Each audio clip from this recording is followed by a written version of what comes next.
Escuchas un audio exclusivo de www.exitosfm.com. El día de hoy, después de varios años ya, no sé cuántos años tenemos haciendo ellos que se conocen tanto, 4 años quizá, ¿no? Pero en 4 años hemos tenido aquí amigos, amigas, parejas legalmente casadas, parejas felizmente rejuntadas, hemos tenido hermanos, pero nunca habíamos tenido la pareja que vamos a tener en el día de hoy. Nunca habíamos tenido a una madre y a su hijo. Así es que esta conversación de hoy puede ser por demás interesante. Ella, la madre, es una señora que ha hecho historia desde hace ya un buen rato, en las últimas décadas del siglo pasado, y no ha pasado inadvertida en la década de este nuevo siglo. Ella es la doctora Mercedes Pulido, es de formación psicólogo, esa es su formación original, pero ha hecho de tantas cosas, se ha metido en tantas cosas, que yo creo que es una mujer renacentista prácticamente para estos tiempos tan raros que vivimos. O posmoderna. Yo prefiero renacentista. El tipo moderno se presta, es un comodín semántico. Exacto. Pero Mercedes, por ejemplo, ha sido ministro, ha sido profesor, actividad que sigue ejerciendo, ha sido consejera y asesora de muchas de las iniciativas más importantes que hemos tenido en el país. Mercedes, gracias por venir en la mañana de hoy. Gracias, César Miguel, por tener el entusiasmo de seguir siendo curioso. Y le va a acompañar su hijo, que es comunicador social de profesión, es profesor en la Universidad Católica Andrés Bello, y siendo profesor le han decidido llamar casi como puede ser un personaje de telenovela, así como existía antes el profesor Aldao, sí. Ahora existe el profe Briceño. No he llegado a algo tan noble como de telenovela, pero para allá voy. Pero para allá vas. Nunca le voy a preguntar la edad de Mercedes, pero tú eres muy joven. ¿Qué edad tienes, José Rafael? 42 años este año. 42 años este año. Y José Rafael, aparte de ser profesor y de ser muy inquieto, pues tiene una vena que le ha llevado un poco a la farándula o en todo caso a exhibirse ante los reflectores. Exhibicionista, creo que me reduce sí, allí bastante bien. Muy bien. Él hace stand-up comedy y un profesor que se supone el stand-up comedy podría ser la antítesis del profesor académico. Es en cuanto a tono, pero quizás el objetivo a veces debería ser el mismo, ¿no? Hacer que la gente piense sin que se dé cuenta que piensa. Bueno, eso el problema es que el académico quiere hacerte pensar y que te des cuenta que pienses, y ese es el más fastidioso de los pensamientos. Muy bien. Y además de eso, haces actividades múltiples. Sí, hago radio, formador de mises. Eres el formador de las mises. Trabajé con Dayana, trabajé con Estefanía, sigo trabajando, vengo de allá. A veces no sé si admitirlo con orgullo, pero ciertamente en este país ser Miss es más importante que ser premio Nobel, así que algo debo estar haciendo. Muy bien, ya lo han notado, maneja muy bien el sarcasmo, y yo no sé si eso lo heredó de su madre, porque tú no eres sarcástica, Mercedes. Bueno, eso se lo tendrías que preguntar a él. Yo sí creo, yo me río de la vida. Porque así como tú dijiste que he hecho muchas cosas, nada de lo que he hecho era lo que estaba pensado que iba a hacer. Ah, caramba. Entonces tú respondes a la vida. Como vaya viniendo, es una especie de Udomar Santos. Es más o menos, y fíjate tú que si tú me preguntas por qué, porque definitivamente uno nunca sabe lo que quiere, pero sí sabe lo que no quiere. Y lo que no quieres es oportunidades que tú tienes de transformar cosas, personas, vidas, ideas, las pierdas porque no están en el libreto. Muy bien. La idea es que se pregunten ustedes, yo no tanto, ¿no? Bueno, no, yo de hacer preguntas, yo creo que hay una pregunta que los hijos en general nos hacemos siempre, sobre todo cuando somos 4. ¿Cuál fue el más difícil de todos nosotros? ¿O qué fue lo más difícil de ser madre a la vez de estar emprendiendo una carrera cuando las mujeres vivían? ¿Cuántos son ustedes? Somos 4, yo soy ¿Y tú eres el mayor. Tú eres el primero, porque el mayor pareciera que tengo algún tipo de jerarquía, pero la jerarquía la tiene mi hermana Mercedes. No te preocupes, que él se siente el primogénito. Yo creo que cada uno. Lo más difícil fue, yo no sé si lo más difícil, pero era aceptar, y eso es herencia familiar, aceptar la autonomía de cada uno. Si tú me dices, son 4, son un hogar de cuidado diario, porque se llevan de diferencia un año. Porque querían salir Ustedes dos de eso rapidito. No es tanto porque queríamos salir, sino porque no nos dimos cuenta. Mercedes, uno suele darse cuenta de eso. No, No, pero este es un ¿Ah? excelente eslogan para una campaña de control de natalidad, ¿no? O sea, antes de que no te des cuenta, una cosa así. Porque el punto, fíjate, yo recuerdo que yo iba a dar clases y los metía en la camioneta, porque muchas veces no tienes con quién dejarlos, y yo me ponía desde la ventana a ver si no se mataban.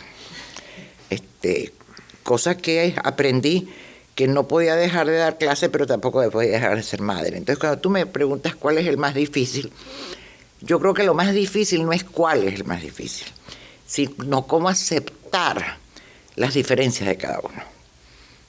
Por ejemplo, mi hija Ana Teresa, César era, y este es especialmente técnico en la materia, había que plantearle todas las cosas esquizofrénicamente.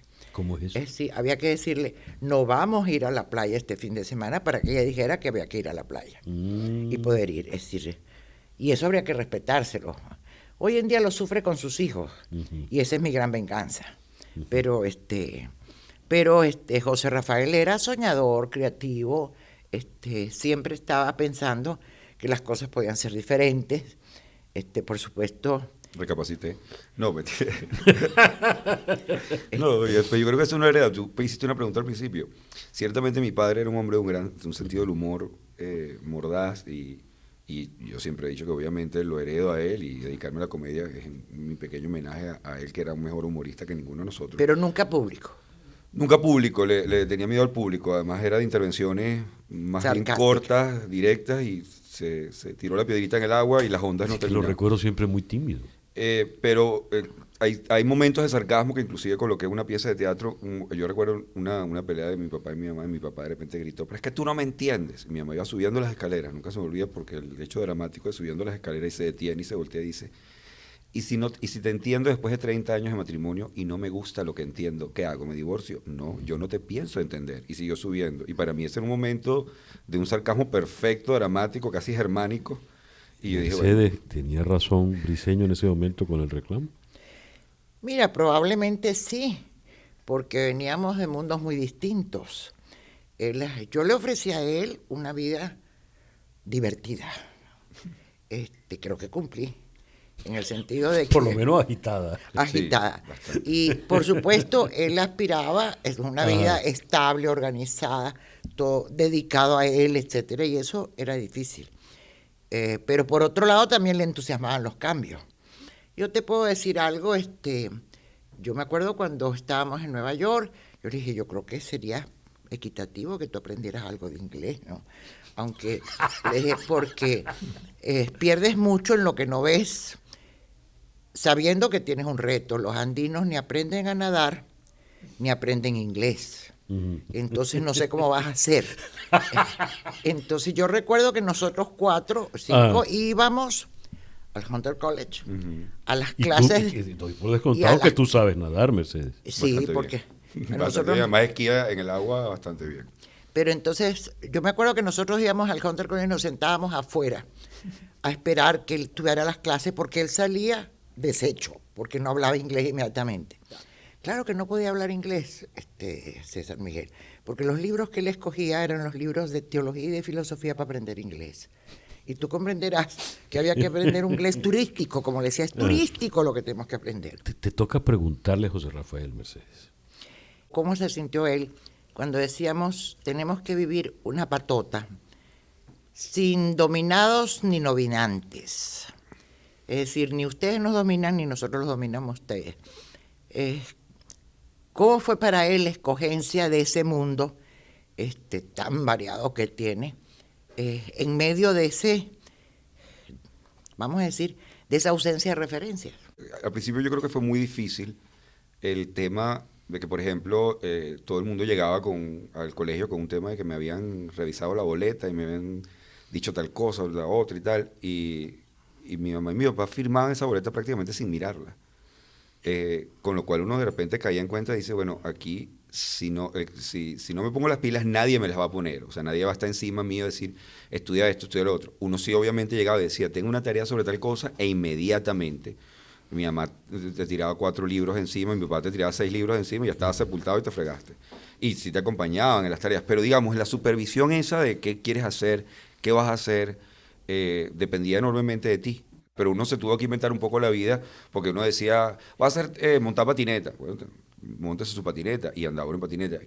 Me metí en el tema del video, que comenzó como quien dice mi vida de comunicador, pero a los 15 años, cuando tenía una cámara de video, todavía no era lo que es hoy en día, pues que prácticamente cualquiera pues va y compra su cámara. Entonces, bueno, trabaja y yo te pongo la mitad.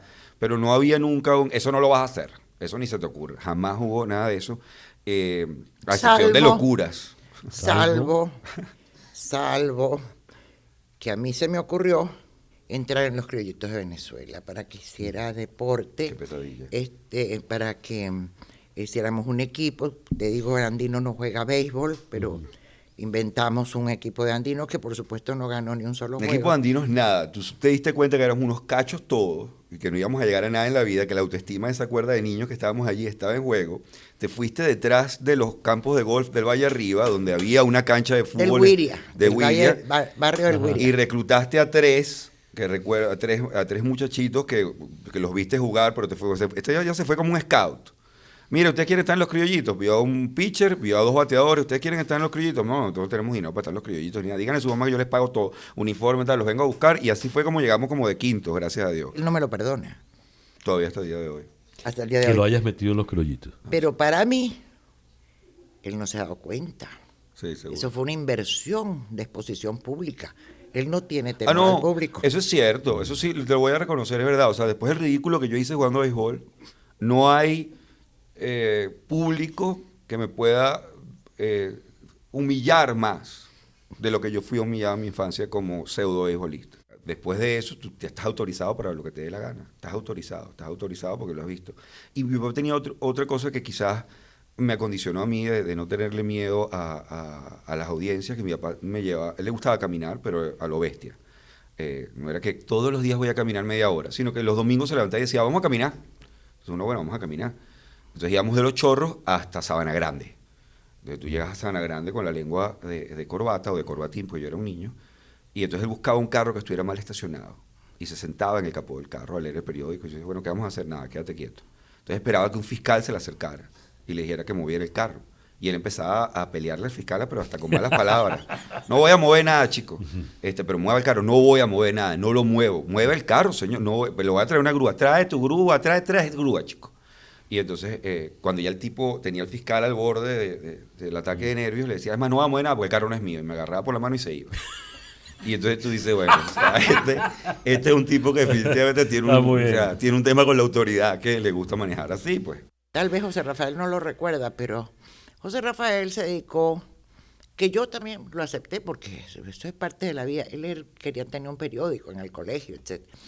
Y resulta que se pone a hacer unas chuletas perfectas. Y yo asumí que las chuletas tenían la gran ventaja de que como las tenía que hacer tan perfectas, pues aprendí haciéndolas. Hasta que sucedió un problema, él se puso a venderlas. Ah, caramba. Y entonces, con gran éxito económico. Enorme éxito económico. Enorme éxito económico. Entonces me llaman del colegio para decirme que cómo es posible que él ¿Qué está... colegio? El Eugenio Rabasco. Y entonces yo le dije, pero yo creo que José Rafael ha hecho bien porque él ha aprendido. Ahora el problema es los que lo venden, los que lo compran. El final fue el mismo, o sea, el problema es de quienes lo usan, o sea, porque ella preguntó, y además frente al salón, que tú esperas que en ese momento hasta yo esperaba una reprimenda, y ella en vez de una reprimenda pública allí, lo que dice es, pero ¿ustedes le han encontrado la chuleta a él en el examen? No. Entonces el problema es de quien la compra. A ninguno le interesa la política. Sí le interesa, pero no son. Hay quizás una visión de servicio público. De servicio público sí lo hay. Yo creo que como ya estábamos más creciditos, teníamos 18, 17, 16, en el momento en que a mamá le ofrecen, mi mamá se tiene que venir nos tenemos que venir a Nueva York, pues se acabó el término de Naciones Unidas, y le ofrecen a Amnistía Internacional, o la FAO, si no me equivoco. La FAO y la Amnistía Internacional. Y mamá dice, no, uno es de Venezuela, tenemos que ir a echarle pichón allá, al país que está allá, pero había esa oportunidad y además ya teníamos la conciencia para saber que eran excelentes oportunidades, una era en Roma, la otra era en Londres, el único que se quedó estudiando fue Héctor en Estados Unidos, y además venir a un puesto en el Senado por Copey, tú decías, bueno, pero las Naciones Unidas, a senadora por Copey, con todas las cosas que uno iba conociendo, no de Copey, de los partidos políticos aquí, el cerebro minúsculo con que se manejaban para muchas cosas, tú decías, bueno, pero ¿por qué estamos haciendo esto? Y bueno, a todos nos quedó una lección de que, bueno, efectivamente, el país porque tienes que trabajar es el país en el que estás. ¿No tienes tú ningún reproche hacia tu madre? No, millones, obviamente, como todo hijo.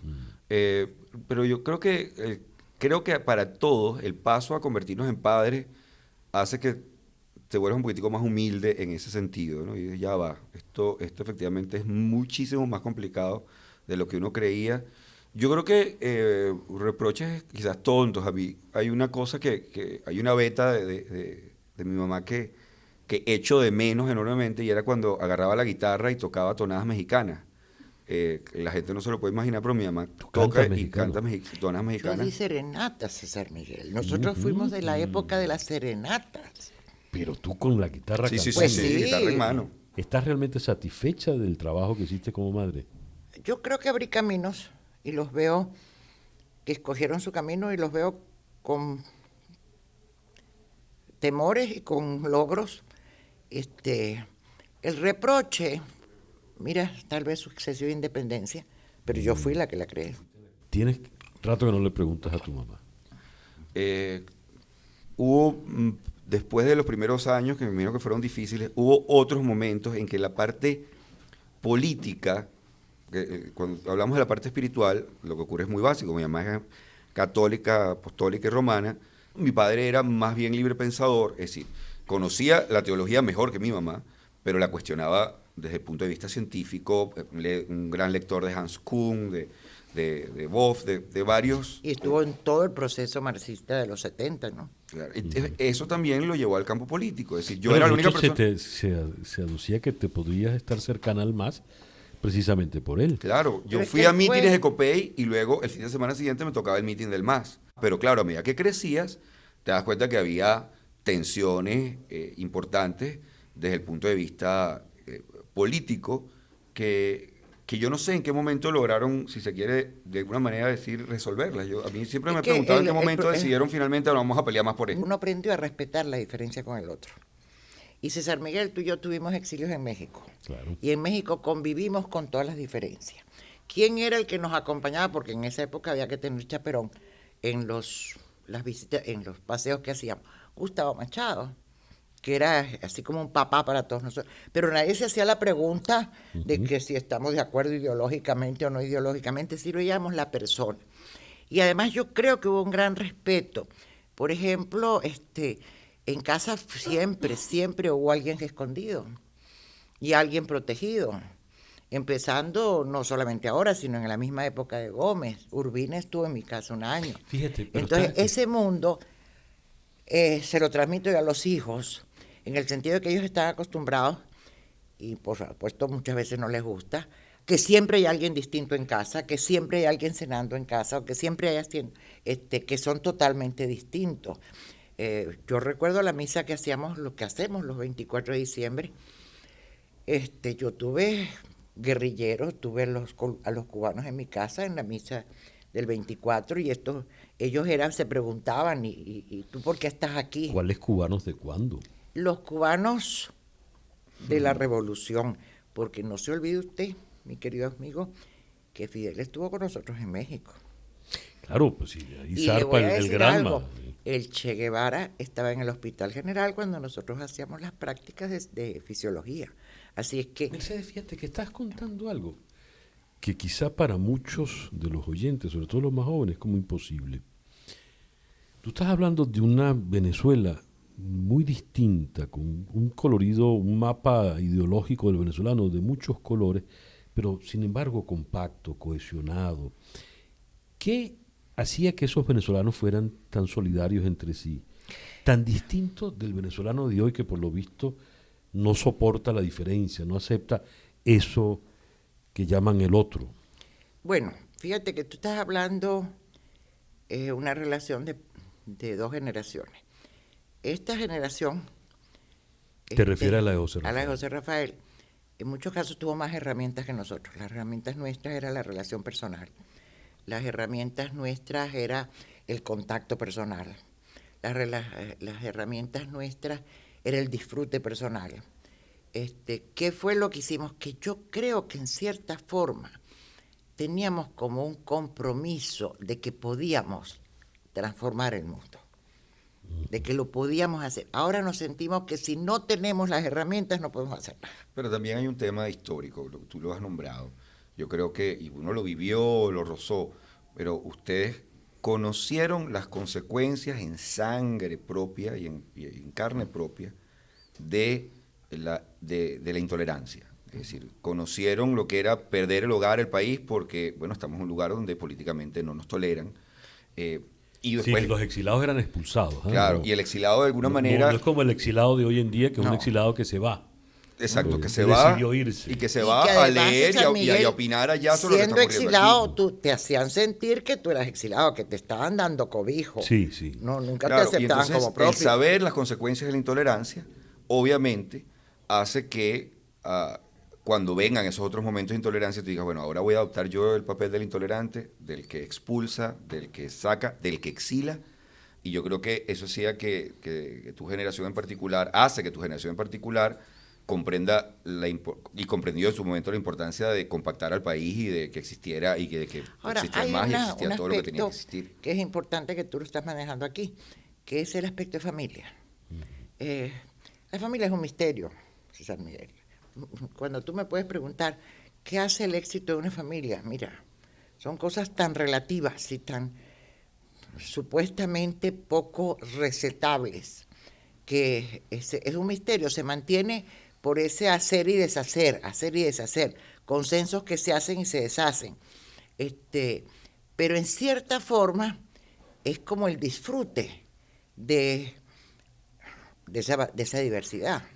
En el caso de la familia, si tú pretendes que los hijos sean la imagen y semejante tuya, estás fregado, pero estás en otra época. Pero si tú pretendes que ellos tengan la capacidad de escoger, vas a tener que aceptar que tú no eres la escogencia. Pero tú fuiste la que le diste las herramientas para que tuvieran esa escogencia. Nos estamos acercando hacia el final. Creo que le debes una pregunta a tu hijo, Mercedes. Bueno, yo le hice la pregunta de por qué me recordaba las partes desagradables.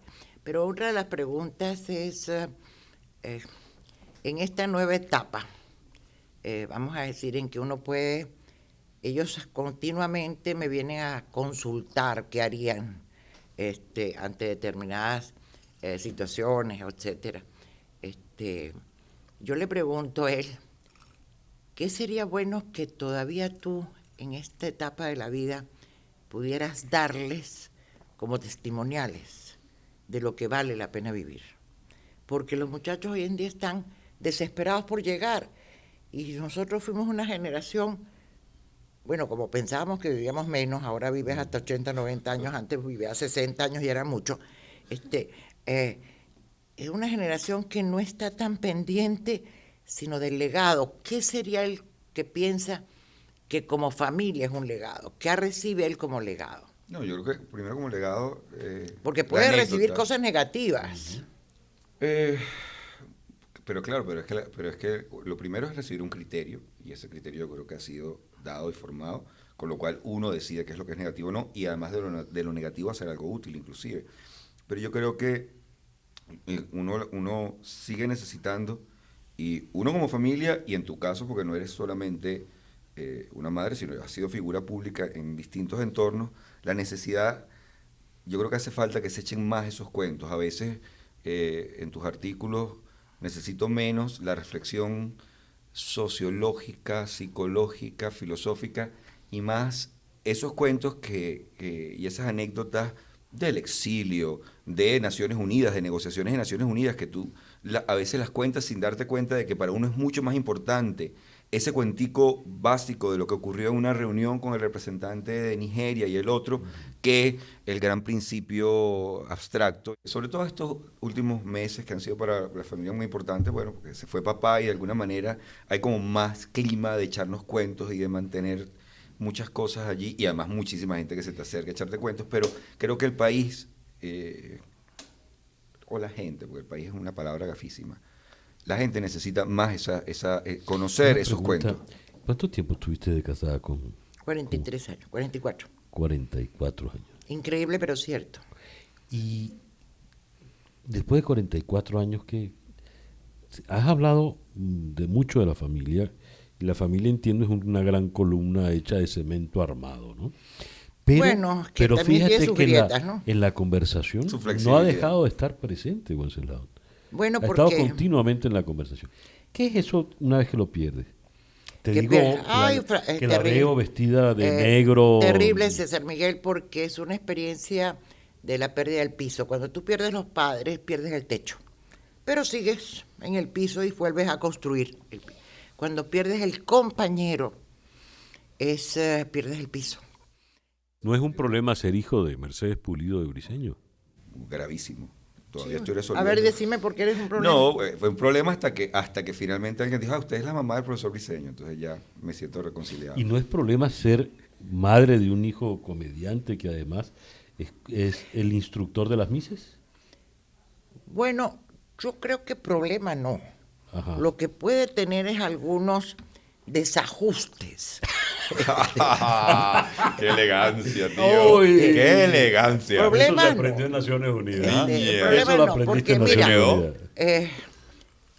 tú y yo tenemos una experiencia de que el respeto al derecho ajeno es la paz. Bueno, hay cosas en Mexicanamente hablando, ¿no? mexicanamente hablando, hay cosas que yo sí me asusto, pero lo dejo hacer. Tú le pides la bendición a tu mamá, que son tan católicos por lo que he visto. No, honestamente nunca. Él no, pero el menor sí, en estado de permanente necesidad. Ay, esto va a grabar Muchas gracias. Muchas gracias. Oye, Sí. Mercedes, te agradezco mucho que hayas venido. Ay, no, yo te Has agradezco sido a ti muy que- generosa, de verdad. José Rafael, muchas gracias por haber No, venido. gracias a ti, un privilegio. Han sido de verdad ustedes espléndidos en este Bueno, día, no ¿no? tanto espléndido, yo creo que la vida vale la pena vivirla, ¿no? Y ya lo creo. Y compartir. Y compartirla. Así es. Y por ejemplo, tú en las tertulias que yo hago en casa, que ahora las voy a volver a empezar a hacer, a mí me daba risa ver a Agustín Blanco Muñoz con Ramón Velázquez y Asdrúbal Batista y Omar Noria, unas discusiones en que cada uno hablaba por su lado y después me decían qué excelente conversación hemos tenido. Bueno, yo creo que son esos espacios que uno facilita, ¿no? Ajá. Dice, solamente tú puedes facilitar una cosa. A mí lo que me encantaba era que cada autor se hablaba a sí mismo, Bueno. pero se creía que estaba oyéndose. Y yo creo que eso es válido. También.